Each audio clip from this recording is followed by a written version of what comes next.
Good evening, and welcome to W.R. Frady's Friday Night Frights. I'm your host, W.R. Frady, and I'd like to invite you back to that shadowy world of ghost stories, strange tales, and other spooky fun for the Halloween season, the campfire, or just whenever the spirit moves you. I'd like to begin this episode with a great happy Halloween. I hope if you're out trick-or-treating tonight, or if you're out enjoying good Halloween parties and other fun, that you do be safe and that do hold some responsibility and make sure you know you've got family and friends hoping to see you again tomorrow morning. So do be safe in whatever you do, but by all means, have fun and make the memories of it. After all, this time only comes once a year. For tonight's episode, we're going to do a couple of Halloween-themed ghost stories and one just particularly spooky tale. This is Halloween. So, without further ado, grab you some hot cider, turn the lights down low, bring in your jack-o'-lantern, or light a jack-o'-lantern. After all, you don't want to bring in your jack-o'-lantern if it's the only thing keeping the spooks at bay. Get you some popcorn or your favorite snack, sit back, and enjoy these few tales. Our first story tonight takes us to a new apartment and a young couple who are beginning their lives together. And with what should be a joyful time in a new home, turns into something quite terrifying as they encounter something that no one should ever encounter in their basement apartment. I call this the rental. See, Kaylee and Josh were excited about the new place. I mean, yeah, it wasn't much. After all, it was a basement apartment in a historic manor outside of town. But it was just enough to give them the privacy they need and to give them a jump start into creating their own life. Now, all went well with the move-in and their remodeling and the small things that come with getting a new place. And the first week or so thereafter also went rather smooth. But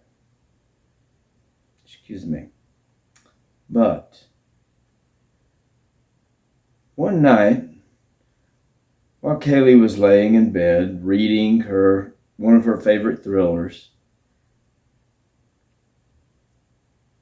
she heard Josh's voice call her from the bathroom. Kaylee, will you come here a minute? Kaylee, come here. Kaylee put a mark in her book, put her down. Yeah, sure. You just have to give me a second, though. I was in bed. So she put down the book, got up, and as she approached the bathroom, she was sure she saw him standing there. But when she got to the door, there was no one in the bathroom.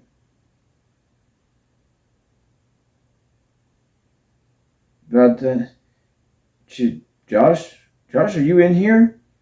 Now, Josh, you know how I don't like being spooked. So I don't know what games you're playing. Suddenly, from behind her, Josh said, Yeah, I know you don't like being spooked. Why would you ask? And so, being slightly startled, Kaylee jumped and turned around to see Josh walking in from the living room.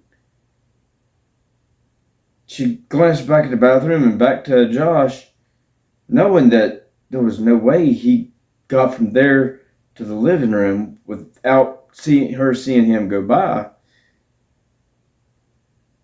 But then again, she was laying in the bed reading. Maybe he did move before she was able to get up.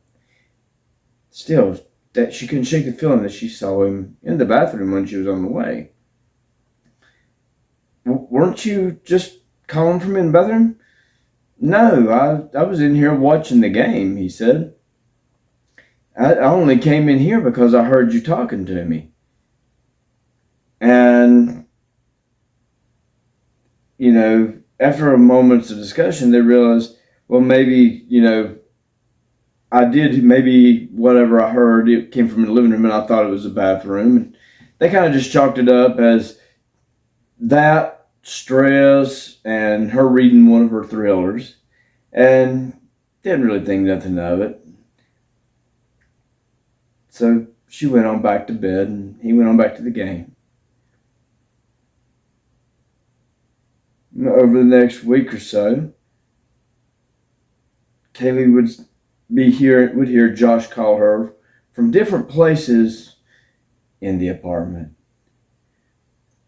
And each time when she would go to answer, he wouldn't be there. It would call from the living room and he would be in the kitchen. Or it would call from the kitchen and he would be in the bathroom. Always, and it had really started to get to her and get under her skin. Was Josh playing some kind of cruel game with her? Was she losing her mind? Kaylee really didn't know. Well, one day she had gone to get groceries. And it was a particularly rainy day. When the rain came down in a solid sheet that would almost soak you from the time you got to your car to the time you got to the door. It was one of those dark, dreary days when it's just best to stay in, if you can. However, Kaylee got the groceries and she brought them inside, trying to hurry up and get out of the rain as quickly as she could. As she got in and laid the groceries down, she heard Josh call her from the bedroom. Hey, Kaylee, come here a minute. I want to show you something. Kaylee? And Kaylee put down things. Yeah, hold on a second. She got it. She put down the groceries, made sure she wasn't going to trip over everything, walked from the kitchen to the bedroom. But there was no Josh. And then it occurred to her, Josh said that he was going to be working late today because he had to do inventory where he worked.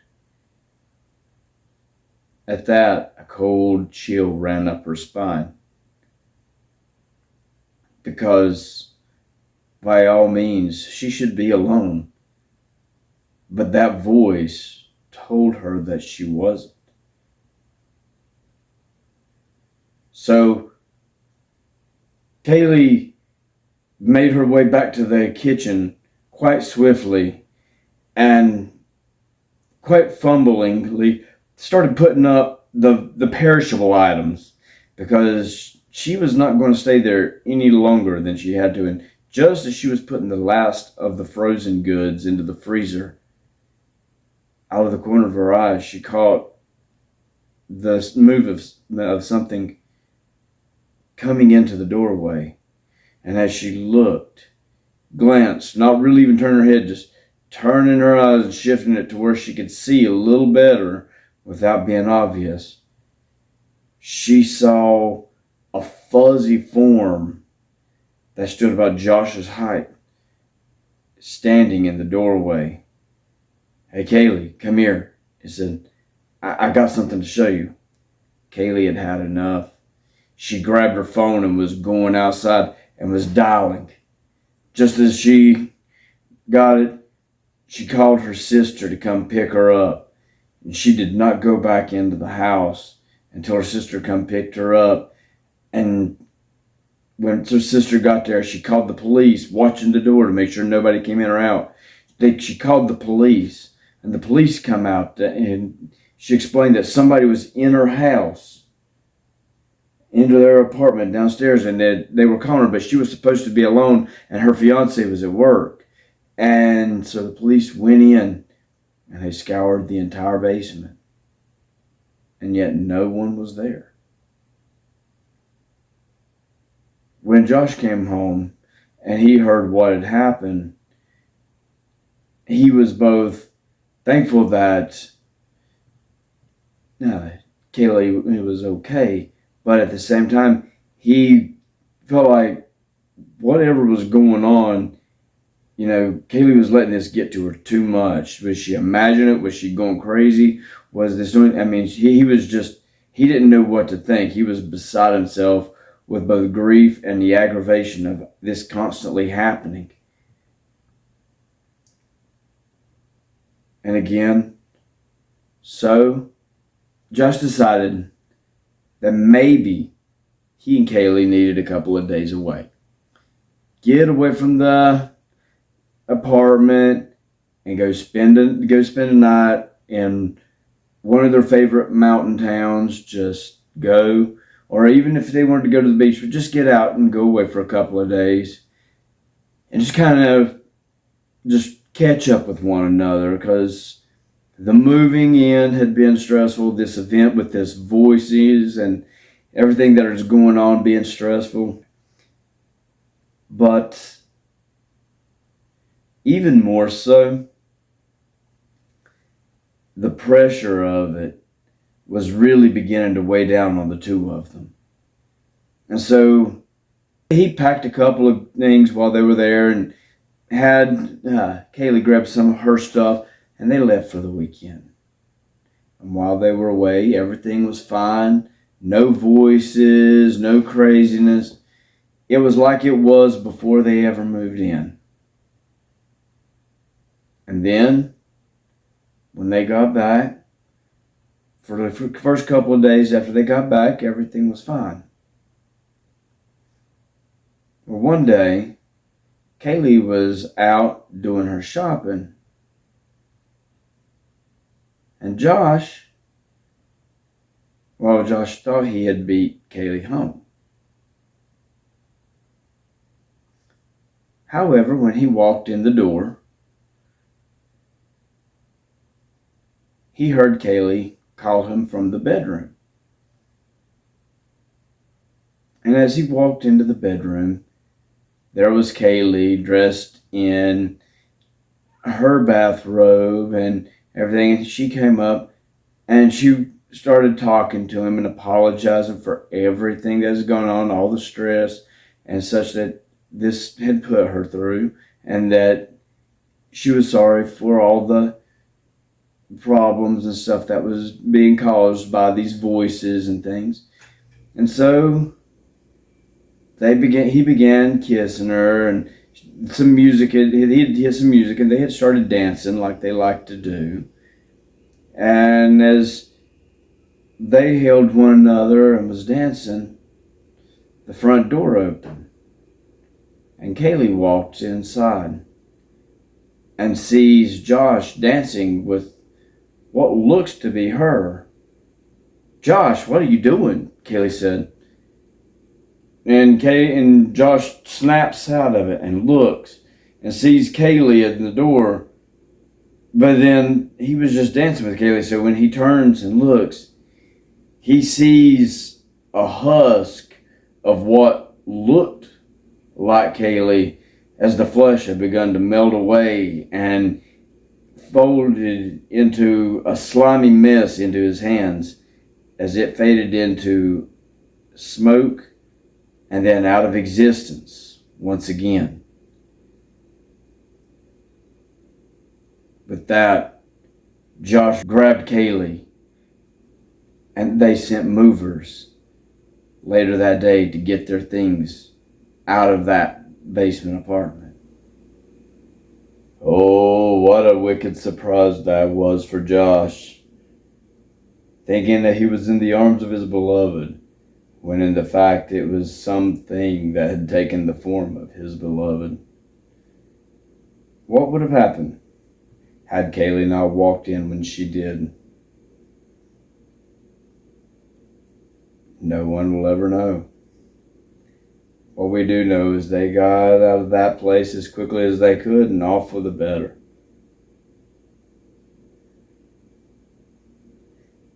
Our next story takes us from a very eerie, seemingly innocent basement apartment to a place of Halloween fun and joy, a haunted house. This is a slight tribute to an old haunted house that used to be active in the area near where I live. And people would pay to go in and be scared and have lots of fun, great memories to be made. But what happens when the illusory ghosts, demons, and goblins soon become all too real? I call this story The Haunted House.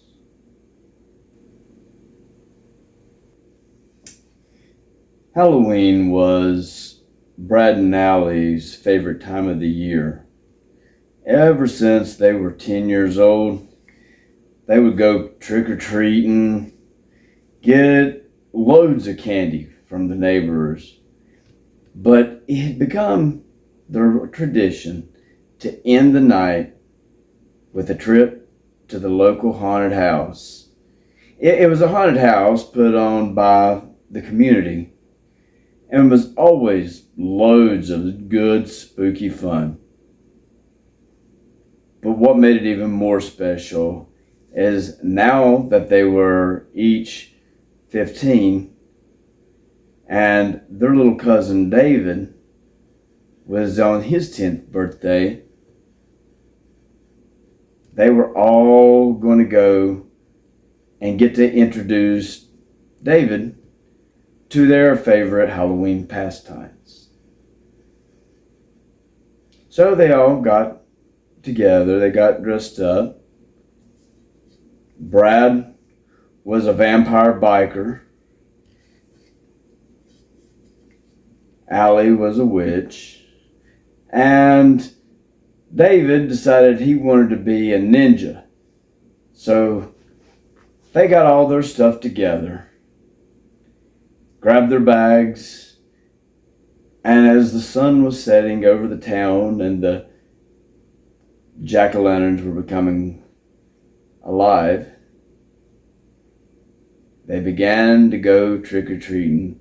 From door to door, they waded through ancient cemeteries with mists, animatronics that yelled and grabbed for them, and people setting as scarecrows or other ghouls, just adding to the delightful fun as kids and grown-ups alike screamed, shouted, and laughed and yelled trick or treat for Halloween candy and goods.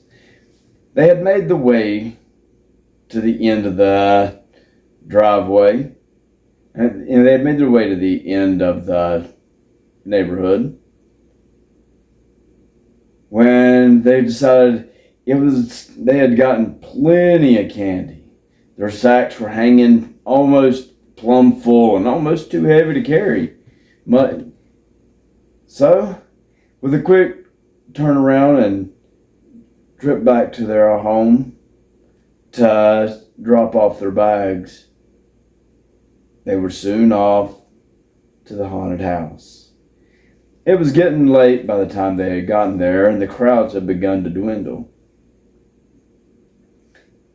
In fact, the end of the line was most of your late nighters, and it seemed to go pretty smoothly.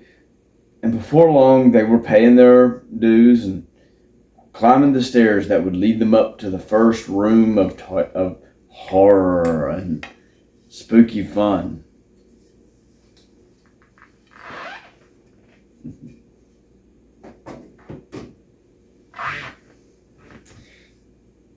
They entered the barber shop and were fascinated by the eerie glow of a person getting their hair cut. And then when the strobe lights burst on and revealed that the barber was actually a collector of heads and was trying to come after the crowd, they screamed, squealed, and laughed and went on to the next where, yeah, Frankenstein was on a slab, and as Dr. Frankenstein tried to explain his experiment, the monster breaks free and kills Frankenstein and comes after the passer-throughs. And so it was for the first few rooms. Everything was going rather well, but to Allie's surprise, she noted that the fog was becoming oddly thicker and a bit clammier than usual. And she found it to be quite odd as they were making their way into the gorilla room where the fog had begun to get unusually thick. And even though the performers tried to play it off, there was evident in their performance that the fog was thicker than it should be and that there wasn't something right about it. Well, as the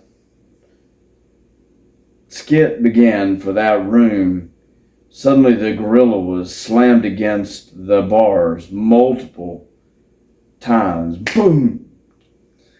Boom! And the man in the gorilla suit called for help, but it was shoved against it. And they thought, oh, man, this is a new twist for this year. We weren't expecting that. It looked like it was all part of the show, and perhaps it was. However, with the mist, it became evident that something was wrong when a ghost come up from amid the gravedigger's graveyard, and the illusory ghost tore the shirt of Brad's costume. Oh, man. It ruined this. I was hoping to wear this next year for the Halloween party at school. No. And so Brad was kind of frustrated. And then they heard a voice coming from the fog as it was getting thicker. Brad, Holly, and they would hear their voices, which I wasn't part of the effects. After all, how would anyone in the haunted house not only know that they were there if they were in character, but much less know their names and what room they would be in at that particular time?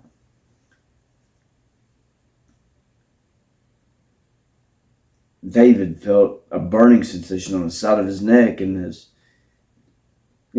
as Allie wiped at it, she pulled away and felt moisture where blood had begun to groove into his scratches that had formed on his neck. Brad, Allie said, I think we need to get going. We need to get out of here. And Brad was looking up from what he had seen of his shirt. Yeah, I'm right there with you. Something about this isn't right. So they began moving their way through the haunted house. And as they did, the fog was roiling up and boiling, and they could see what looked like hands and faces and ever so often glowing eyes in the mist that was boiling up in the house toward them. Yet, maybe it could have been just part of the show. But this was unlike any part of the show they had ever seen before. Back in several rooms back, they began hearing screams and people panicking. Oh no, this wasn't part of the show. That last group was screaming, and then just as they were screaming, they also all went silent. And the fog was becoming thicker and thicker as it was coming toward them, almost as if it knew where they were. And so they began to stumble through the house using the black light to the best of their advantage as they went through rooms where the mist was contorting and doing things to people in the rooms that they just were best off not seeing. And they continued to go, and they got to the door that would let them out, and the door had conspired against them and refused to budge, and neither would the doors, nor would the windows and such. And so as they were fighting, trying to get out, one of the guides come up. Hey, are y'all trying to get out? Come on, follow me. Don't stand there too long. Let's go. And he urged them out of that foyer and into one of the side rooms where a bigger window was. And he picked up a chair and slammed it through the window to get them out.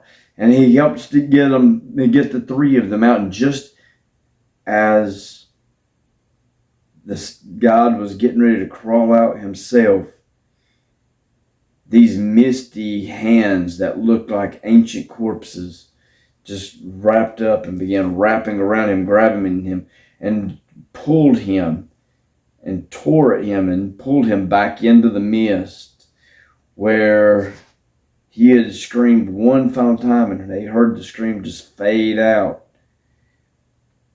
And as the house settled back down with them not inside of it, they turned around to find themselves not on the same night that they had went in, but later on, as if hours had passed rather than the minutes that they were in there.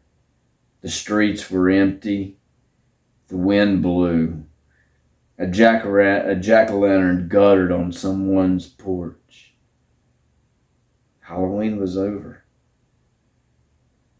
But their nightmare had just begun, for as they walked back home, looking back at the old haunted house,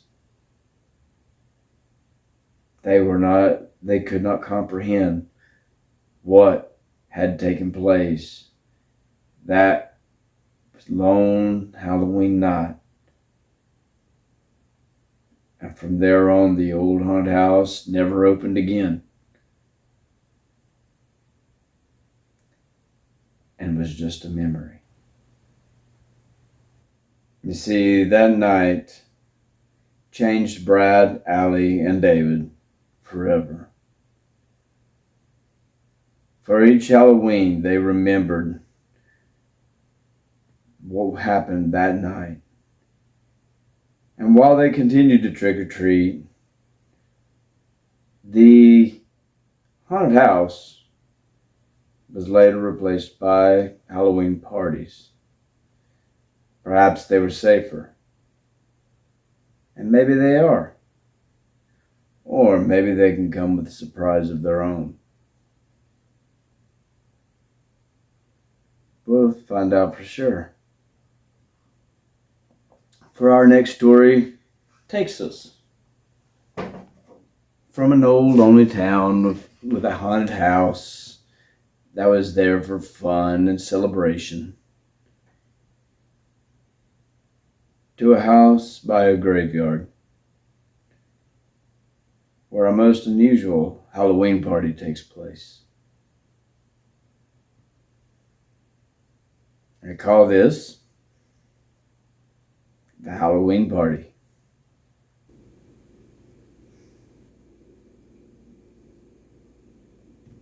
Angela was thrilled to move into her new historical home on Shady Oak Lane. it was a beautiful old Victorian, and she looked forward to setting up her writing room with her library and study and just enjoying the older neighborhood that she had moved into. The only thing that caught her grim interest was the cemetery that was next door. Of course, her brother had joked with her and said, well, at least you don't have to worry about the neighbors getting rowdy, because if they do, it's done. They always laughed and chuckled about it. But he helped her move in, and she got her writing room and study and everything ready, and all went well for the first few months she was living there and stuff. So Halloween was coming along. And to her absolute delight, she noticed that as Halloween approached, this neighborhood got into the spirit. There were spooky cobwebs. There were Frankenstein's monster that would roam up and down one of the yards. There were graveyards that some looked newer, some looked like they had come off of a movie set that they may have borrowed from Van Helsing or Harry Potter or one of the others. It was just a complete autumn scenery and Halloween wonderland down that neighborhood. To her thoughts, Tim Burton would have been proud of that neighborhood, for it was as exquisite in its Halloween decorations as most neighborhoods were with Christmas decorations. And so as Halloween approached, she was getting her things together and her candy and stuff for trick-or-treaters, because naturally, if there was going to be that many houses, there were going to be trick-or-treaters. Well, Halloween came, and as she thought, trick-or-treaters were abundant. But as the trick-or-treaters started to wear off, and everyone started to fade out, she had noticed that some of the neighbors had begun a bonfire in the middle of the cemetery. And they were out and they were dancing and they were laughing and they were spinning around. And by the look of the firelight, the costumes were as exquisite, if not more so, than the neighborhood decorations. There were skeletons and there were zombies and there were ghosts that looked so real, as though the firelight seemed to shimmer right through them. And she'd have to ask how they did that. But when they saw that she was watching them, they beckoned her to come out and join them. Why not? It was Halloween, the trick-or-treaters were gone, and she didn't have anywhere she had to be tomorrow. It was a good night for a party to finish off the Halloween season. And then she could write about it later and all the glory and splendor that come with it. So she got her things and went out and joined the party. Oh, there was a fine mist coating the cemetery plots. And the fire cast an orange glow throughout it. And she couldn't even see her own feet, much less the people that were dancing. But there was music as a couple of people were set up and they were playing fiddles and violins and it sounded like they were doing pieces from Dance Macabre and uh, Night on Ball Mountain and classic horror and classic darker pieces that were often attributed with Halloween. And oh, it was fun, and they would dance and they laughed.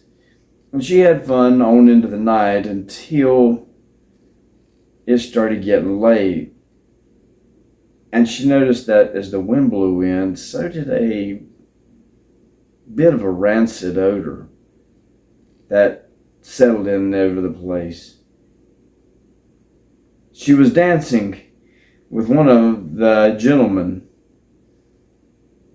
and she had noticed that his skin had a leather texture. Man, oh, she thought this zombie look was phenomenal. But when he went to speak, oh, the breath. Oh my goodness. The breath almost knocked her down. It was horrid. And then as she kept walking around, she started to enjoy, she was enjoying the party. But something was amiss. These costumes weren't only too good, they felt real. And there was always, even near the fire, there was a clammy chill to the air. And when people did talk to her, their voices seemed to come and go with the wind, not the same as having a direct conversation. But it would come and that would go with the wind, and it would be a deep voice for some of the men, and just a dainty, just a ladylike voice for the women. And as the night grew on, she started to get groggy. And finally she's like, I've enjoyed the party and I've enjoyed the dancing, but I need to go ahead and go in. I'm getting exhausted. And so they all bid her farewell. She went back home for the night. She woke up the next morning and she looked out to where the party had been thrown. To her surprise, there was no sign of a bonfire having been there. No smoldering ashes, no pile of wood that had been burned. And she struck that, found it as rather odd. I mean, she's been to plenty of bonfires in her life, and sometimes the coals took a couple of days to burn down, to really be extinguished. And even then, there would be a fire ring left from where the fire had been put and contained. But there wasn't. And so she got up and stretched and just thought, well, maybe they just cleaned it up and everything. And as she went outside, she saw one of her neighbors across the way starting to take down their Halloween decorations. And she looked up and says, man, that was a great party last night. Who did, who was all that? And the neighbor looked at her like, party? What are you talking about? She's like, yeah, over here in the graveyard. Some of the neighbors and things, or some of y'all come out. There was a bonfire. There was dancing. I mean, it was just like that. And the person's eyes just stopped and looked. It was like, no, there was no party last night, ma'am. She goes, but of course it was. I mean, I went to it. I was there. I was dancing with her. The last party that took place in that graveyard was almost 75 years ago. They quit holding parties in there because the dead would come to join them. And so it seems that ever since then, on Halloween, the dead would throw their own party in the cemetery at the end of the road.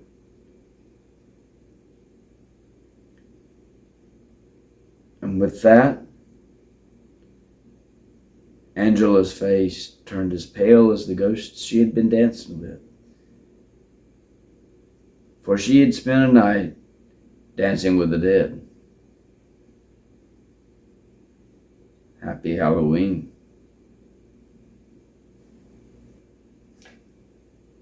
From a new apartment filled with spooky wonder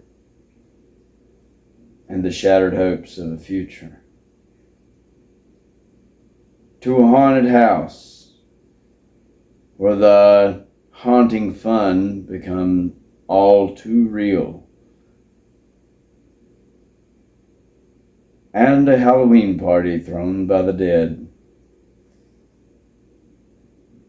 These three tales have been quite the voyage of spooktacular fun for this Halloween. I would like to thank you for having joined me this season. And may this be the first of many more seasons of W.R. Frady's Friday Night Frights.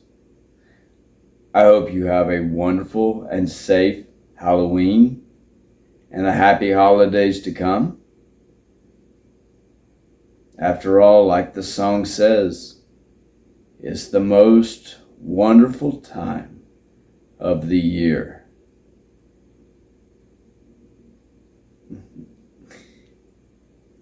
Do be safe out tonight. Be sure to check your candy. Have fun. Be safe at your parties. Because I want to know that you're okay. And I want to see you here next year for W.R. Frady's Friday Night Frights. Good night and happy Halloween.